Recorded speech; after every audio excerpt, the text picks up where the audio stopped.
Hello दोस्तों, last video में हमने भारत के संविधान के लक्षण देखे थे, जिसमें एकात्मक और संघात्मक लक्षण के बारे में हमने चर्चा की थी।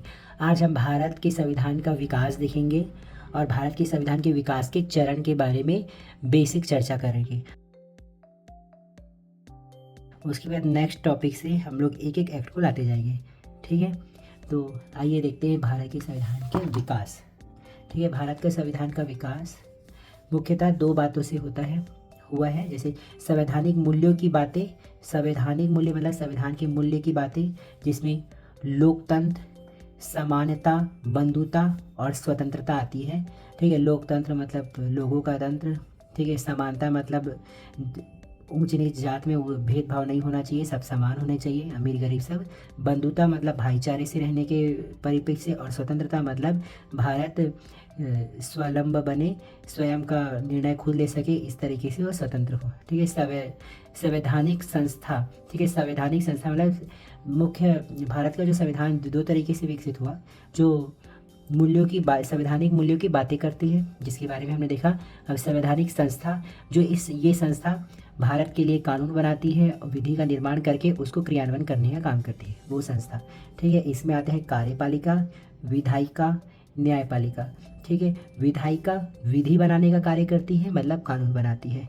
कार्यपालिका उसे राज्य व्यवस्था में लाने का कार्य करती है, मतलब उसको क्रियान्वयन करने का कार्य करती है। न्यायपालिका अगर कोई विधि या कानून जो विधायिका या संसद के द्वारा बनाई गई है वो भारतीय संविधान के मूल्यों का हनन करता हो या किसी व्यक्ति के मौलिक अधिकार का हनन करता हो, तो उसके बारे में निर्णय लेके उस कानून के बारे में पुनर्आकलन करती है न्यायपालिका। ठीक है, संवैधानिक विकास के चरण देखते हैं। ठीक है, भारत का जो संवैधानिक विकास हुआ वो दो तरीके से हुआ है। एक कंपनी जो भारत में आती है और कंपनी आके भारत में जो व्यापार करने के लिए जो कानून और एक्ट लाती है, उसके बेस से संवैधानिक विकास हुआ। साथ ही व्यापार के साथ राजनीति में भी जब कंपनी हस्तक्षेप करती है तो ही बहुत सारी रेगुलेटिंग एक्ट और कानून लाया जाता है, जिसके बेस से भी हमारे संवैधानिक विकास हुए हैं। ठीक है, नेक्स्ट उसके बाद जब ब्रिटिश क्राउन भारत का शासन अपने हाथों में लेती है, तब भारत शासन अधिनियम के तहत बहुत सारे अधिनियम और एक्ट लाती है, जिसके द्वारा भी संवैधानिक विकास हुए। आइए उसके इंडेक्स देख लेते हैं। ठीक है, जैसे जब कंपनी व्यापार करने के लिए भारत आती है, 1600 से लेकर 1765 तक क्या कहानी देखेंगे। जब भारत आती है व्यापार करने तब से लेकर 1765। ठीक है, 1765 से पहले ही राजनीतिक हस्तक्षेप नहीं करती थी, इसके बाद राजनीतिक हस्तक्षेप करने लगी, इसीलिए इसको दो भाग में बांटा गया है कंपनी के कानून को। ठीक है, 23 जून 1757 में प्लासी का युद्ध होता है।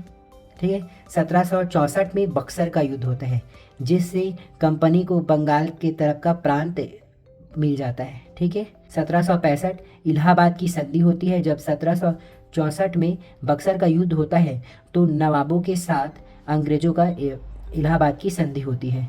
ठीक है, इस संधि में बंगाल, बिहार, उड़ीसा की दीवानी प्राप्त कर लेता है कंपनी। ठीक है, कंपनी मतलब कौन सा कंपनी, जो ब्रिटिश से कंपनी आई थी ईस्ट इंडिया कंपनी, वो कंपनी बंगाल, बिहार, उड़ीसा का दीवानी प्राप्त कर लेता है 1765 इलाहाबाद की संधि से।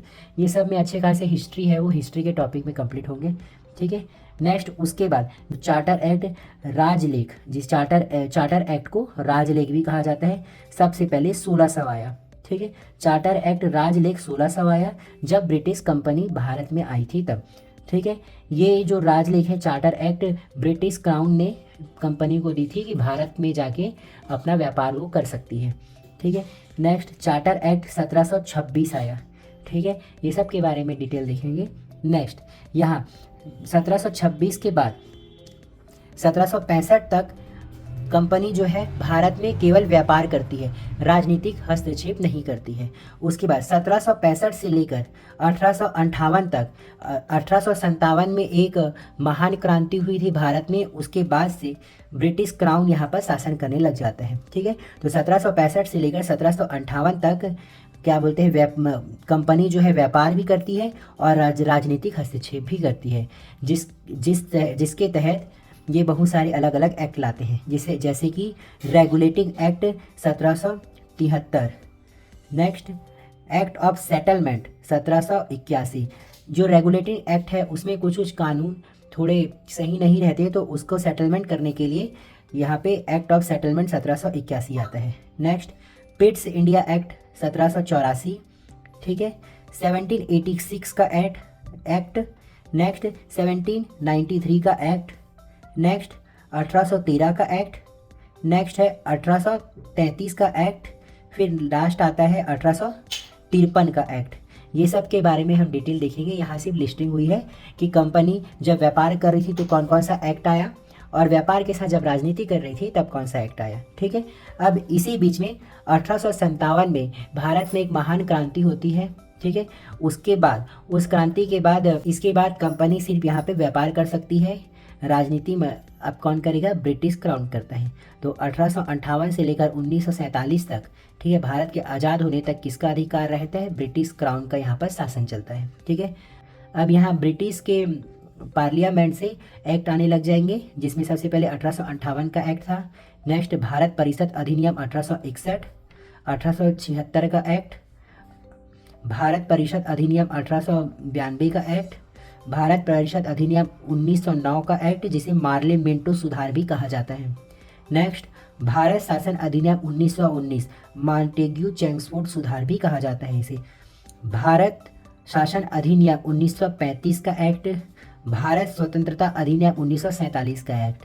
इसके बाद भारत आज़ाद हो जाता है। तो ये सारे के सारे हमने लिस्टिंग किया है। इसके बाद अब हम एक एक एक्ट को डिटेल से देखेंगे जो हमारे संविधान के विकास के लिए महत्वपूर्ण चरण रहा है, महत्वपूर्ण कदम रहा है, उसको यहाँ देखेंगे, ठीक है। अगर वीडियो अच्छी लगी हो तो लाइक करें और नेक्स्ट वीडियो में बने रहें, ठीक है।